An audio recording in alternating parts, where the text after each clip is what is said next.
Alô, fiel, vamos lá para mais vídeo. Hoje, após empate contra o Santos, na Vila Belmiro aí por 1-1, Corinthians aí, né, segue ainda em busca de mais pontos aí nesse Paulistão. E hoje os amigos da ESPN falando aí mais uma vez do jogo do Matheus Pereira aí, né, que veio fortalecer o nosso time aí e das dificuldades que o nosso time está enfrentando aí. Segue mais um vídeo aí, deixe seu like, se inscreve no canal para não perder mais nenhuma informação do nosso timão. Vamos lá para mais um vídeo? Segue aí. Se aproxima do ataque, ajuda na construção das jogadas, recompõe bem, tem inteligência. Então, ainda mais nessa situação do Martínez, né, que está aí indefinida, ele é um jogador que chega no momento importante para preencher lacunas no meio campo do Corinthians. Como disse ali o Dorival, o elenco não é farto.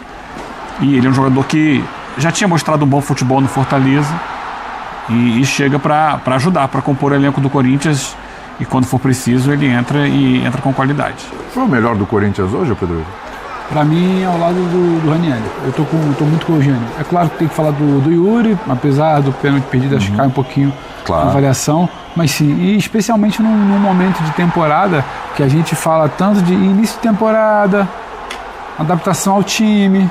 Ele acabou de chegar, eu acho que passa muito também, a gente vai precisar entender nos próximos jogos, em outras dinâmicas que vão se apresentar a ele. Passa muito também pelo tanto de espaço que o Santos deu. Passa muito. Mas claramente você olha e vê técnica ali. Não é simplesmente ter só espaço e achou alguma coisa que qualquer um faria. Tem algo de técnica ali. É claro que o tempo vai demandar se livrar de marcações que não vão ser como essa do Santos, apesar do Santos estar em casa e pudesse ter minimamente algum interesse ali, sabe, em não deixar um adversário direto, um rival, jogar. Como é que vai ser o entendimento com outro tipo de jogador que pode aparecer por ali, outros encaixes além da dinâmica que ele teve que executar hoje da saída, de mapear e recebendo do Ranieri, onde ele estava. Agora, claramente dá para ver que tem qualidade, tem técnica.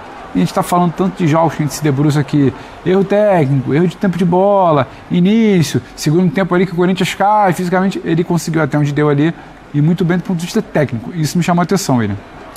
Você concorda, Jean? Você acha que o Matheus Pereira, de repente, a gente pode até pensar no Matheus Pereira com mais sequência e vir até titular desse time? Eu acho que sim, acho que é possível, mas como o Pedro falou, a gente tem que levar em consideração tudo que a gente falou também a respeito do jogo sim. Antes de avaliar o Matheus Pereira individualmente, que é toda a liberdade dada pelo Santos, né? O meio-campo do Corinthians estava passeando, sobretudo no primeiro tempo, mas repito, para mim também já no começo do segundo tempo. Então acho que foi um Santos que permitiu ao Corinthians e aos seus meio-campistas trabalhar muito bem, trabalhar com muita tranquilidade a bola, e isso obviamente facilita para o Matheus Pereira. Mas também, como disse o Pedro, do ponto de vista técnico você vê qualidade ali.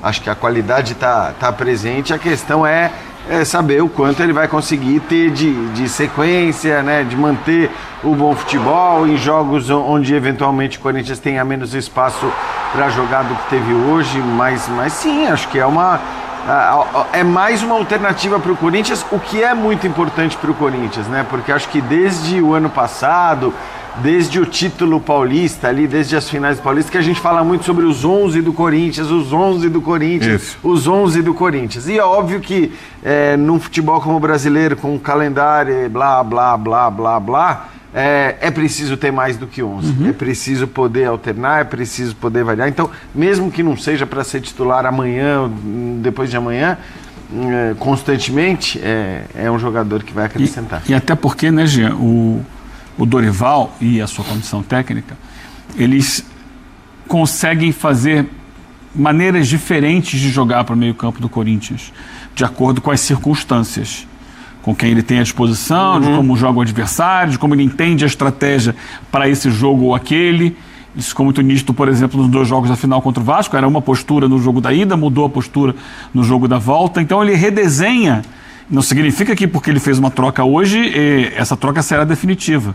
Ele amanhã pode entender, não, esse cenário que é diferente. Para mim, como o Birner estava falando sobre a situação do Garro, né? Há jogos e jogos que o Garro vai poder jogar mais, vai jogar menos.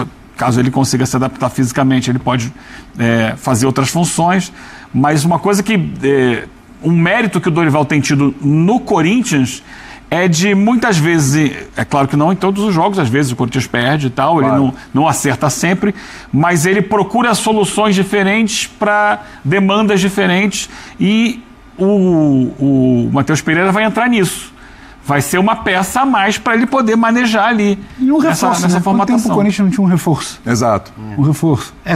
Respondendo com números, 34 passes, 31 certos. Hoje. No campo do adversário, no ataque, 17 passes, 15 certos. É um número muito bom. 16 passes certos no seu campo de defesa em 17 tentados, 6 passes longos, 6 corretos. E você pode me alto corrigir? nível de precisão, Altíssimo. muito espaço, obviamente o Santos Claro, deu, claro. mas Mas alto nível de aproveitou o precisão. espaço. Eu ia te falar o campinho que você está observando e passes para frente, porque também tem zagueiro que dá 80 passes no jogo. Pro lado, né? E Toca passa ali e volta. Interessante.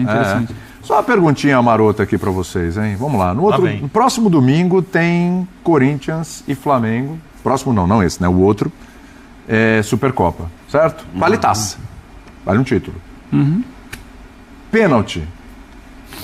Vocês colocariam o Yuri Alberto pra bater? Seja no tempo normal ou na sequência de pênalti? Não. Não? Não. É aquela história que a gente falou do dia, não ficar muito pensando em repercussão, de opinião. Ele não vem bem em alguma sequência recente. Ele Vou te perdeu. dar um número.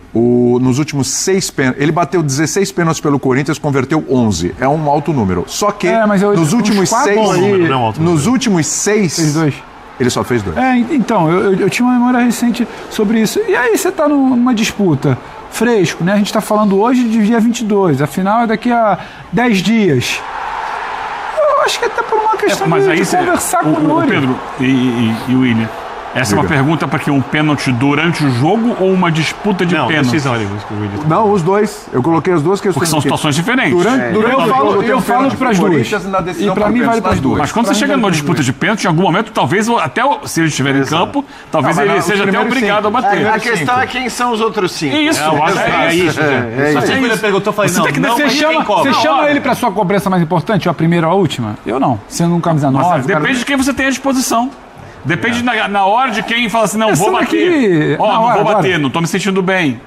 É do momento. Eu acho que pra bola rolando, seria bom que o Corinthians treinasse um outro jogador. Se puder evitar, é melhor, né? Mas para disputa de pênaltis, às vezes, é necessário. Porque hoje ele não errou porque estava pressionado, porque ele errou porque...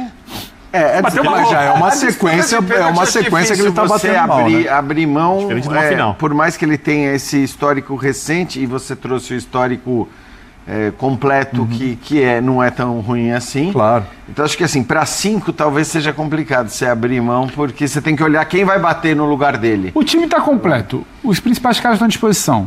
A sequência de 5. Eu não abro com o Yuri, eu evito, se tiver que bater depois é muito si. E durante o jogo eu não coloco. É uma memória muito recente, é algo muito fresco. Você trouxe os dados que se levantou.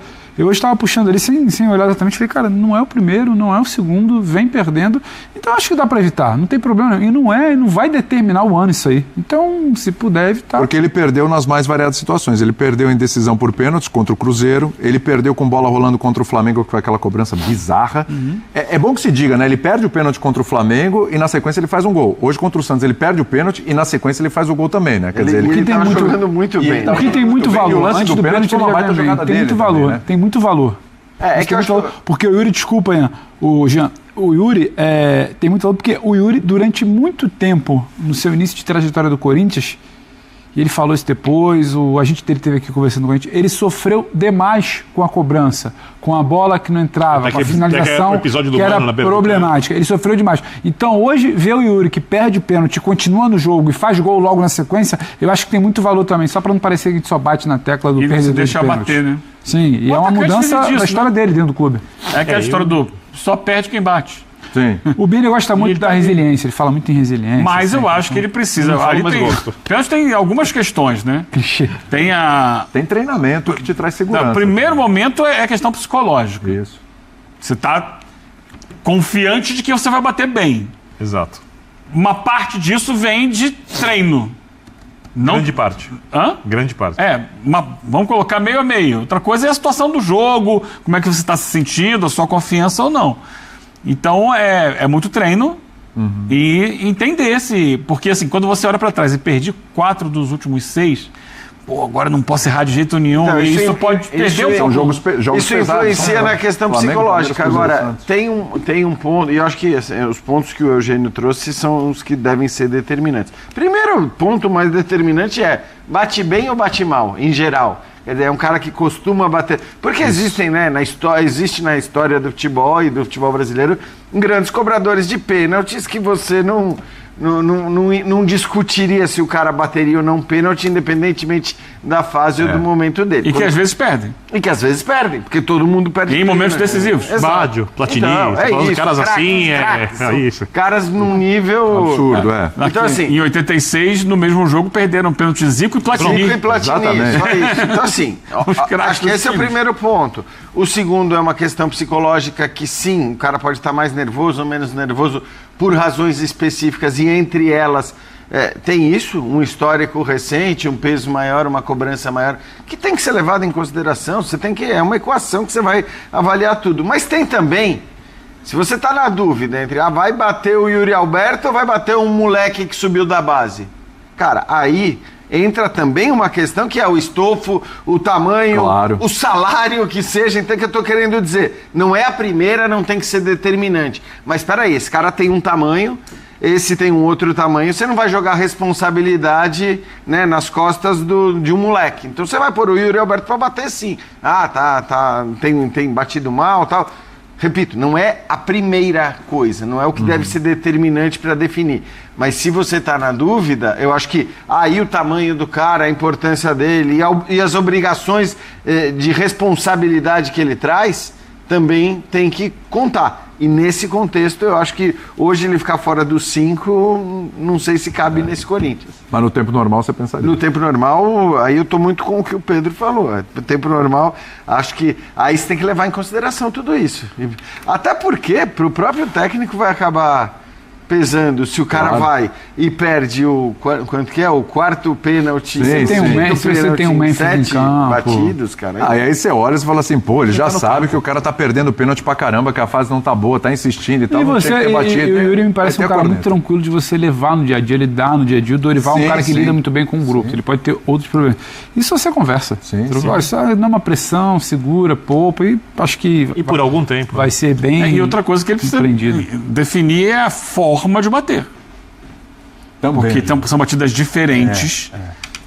Vou bater assim, a minha batida vai ser essa, eu vou bater, vou olhar para o goleiro, não vou olhar para o goleiro, vou escolher o canto, vou bater seco em cima ou embaixo e treinar aquela batida para ter segurança na hora de bater. Exatamente. Gustavo Henrique postou uma foto aí, vamos dar uma olhadinha? Porque aí tem a ver direto do vestiário. A falta foi minha mesmo. Que ele levou um pisão, né? Exatamente. No lance, né? Ali no toque, ele toca na bola e o jogador do Santos pisa no pé dele. Que é o ato contínuo ali, sem maldade nem nada, como a gente falou, ato contínuo, pisou e tudo. Tá aí o Gustavo Henrique aí, postando essa foto lá nas redes sociais, no Instagram dele, mostrando aí a consequência do pisão. Ele acerta a bola, enfim. A gente já discutiu aqui, a gente já falou sobre o lance aqui, foi unânime, né?